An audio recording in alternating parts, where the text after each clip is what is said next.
ازيكم يا شباب، عاملين ايه؟ في الفيديو ده هنتكلم مع بعض عن اللوكال فاريبلز. اللوكال فاريبلز هي حاجه جلوبال، ممكن ان انا استخدمها في اي حته في الديزاين بتاعي، وممكن ان انا اغير البيانات بتاعتها على حسب الاستخدام بتاعي. فتعالوا نشوف مع بعض ازاي ممكن نعمل حاجه زي دي.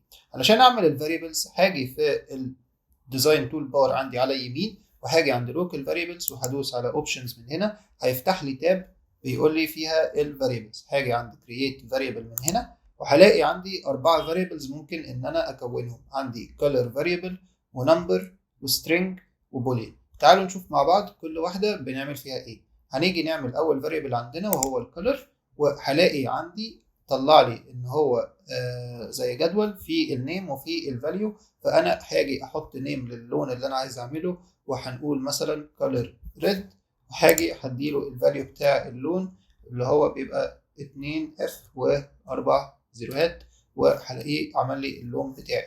هاجي اعمل فاريبل تاني ويكون نمبر، وهديله الاسم، هقول له خلي ده الويدث والهايت بتاعي، وهديله الرقم، هقول له مثلا خليه 50. وهنيجي نعمل فاريبل ثالثه السترنج، وهقول له مثلا خلي لي ده تايتل، وهخلي له الفاليو بتاعه تكون هقول له مثلا ان دي التايتل فاريبل علشان اعرف افرق. وهاجي اعمل اخر فاريبل وهي البوليان، وهقول له ان دي فولس، وهخليها فولس زي ما هو. واللي مش عارف، البوليان هو بتبقى حاجه ترو او فولس على حسب انا عايزها تبقى ايه. انا عايزها تبقى فولس فهخليها مقفوله فولس، وهعرفها بالاسم فولس علشان اعرف افرقها واميزها. هقفل التاب دي، وهاجي نشوف ممكن ازاي نطبق الفاريبلز اللي عملناها. فهاجي اعمل فريم، وهقول له اعمل لي ديسكتوب فريم من هنا. وهاجي نبدا اول حاجه نشوف الكالر فاريبل بيشتغل ازاي. فهاجي وهعمل له ريكتانجل بسيط من هنا.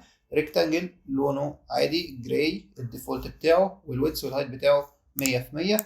انا علشان اعمل الكالر فاريبل بتاعي هعمل سيلكت على الريكتانجل اللي انا عملته، وهاجي في الفيل او في الكالر، وهدوس على الاربع دواير من هنا اللي اسمها ستايلز اند فاريبلز، وهلاقيه مطلع لي الفاريبل اللي احنا عملناه اللي هو اللون الاحمر، وهختاره من هنا. وبكده هيكون عمل لي الفاريبل اللي احنا عملناه، بدل ما انا ادخل اللون بايدي او ان انا اقعد ادور على اللون. وده هيساعدني ان انا استخدم اللون ده في كل مره، بدل ما انا كل مره اقعد ادور على اللون وادخل الفاليو من اول وجديد. طيب، كمان حاجه ممكن ان انا اعملها في الريكتانجل، ممكن ان انا استخدم النمبر فاريبل اللي عملناه، بان انا هاجي هنا على الويدث والهايت، وهاجي على العلامه اللي في السيتنجز هنا وهدوس عليها. هلاقيه طلع لي النمبر فاريبل اللي احنا عملناه اللي هو 50 اللي اسمه width and height. هدوس عليه هلاقيه غير لي اللون للفاريبل اللي احنا عملناه. طريقه تانية ممكن ان انا استخدم فيها الفاريبل هنا، هاجي جوه الفاليو وهدوس equal، هلاقيه برضو طلع لي نفس البروبرتي، وهدوس على الفاريبل وهلاقيه برضو غير لي بنفس النمبر فاريبل اللي احنا عملناه. طيب تمام، تعالوا نشوف ازاي هنستخدم التكست فاريبل. هاجي هنا وهكتب تكست، هقول له مثلا this is some text. وعلشان استخدم التكست فاريبل اللي انا عملته، هاجي هنا وانا عامل سيلكشن على التكست، وهاجي في البروبرتيز بتاعه التكست، وهاجي هنا في علامه السيتنج وهقول له ابلاي فاريبل، وهاجي هنا هلاقي عندي التايتل، وهلاقي عندي كمان النمبر فاريبل.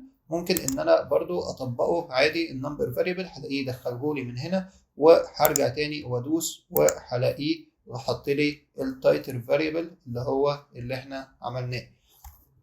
واخر حاجه ممكن نشوفها اللي هي البوليان فاريبل ديت، ممكن نستخدمها ازاي. هاجي هنا وانا عامل سيلكشن على اللاير اللي انا عايز اطبق عليه، وهاجي في اللاير بانل من هنا، وهاجي على علامه الايكون بتاع العين هدوس عليها رايت كليك، هيفتح لي البانل، وهلاقي فيها البوليان فاريبل اللي انا عملته اللي اسمه فولس والفاريبل بتاعته فولس. وبكده هيلغي لي الاظهار بتاعه، هيعمل له هايد.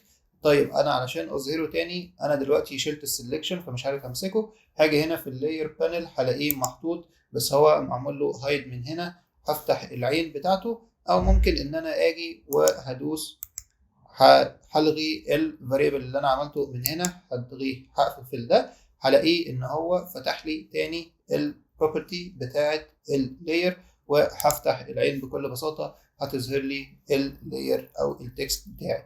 وبكده نكون عرفنا ايه انواع الفاريبلز وازاي ممكن نعملها ونطبقها. اتمنى اكون افدتكم، ونشوفكم الفيديو اللي جاي.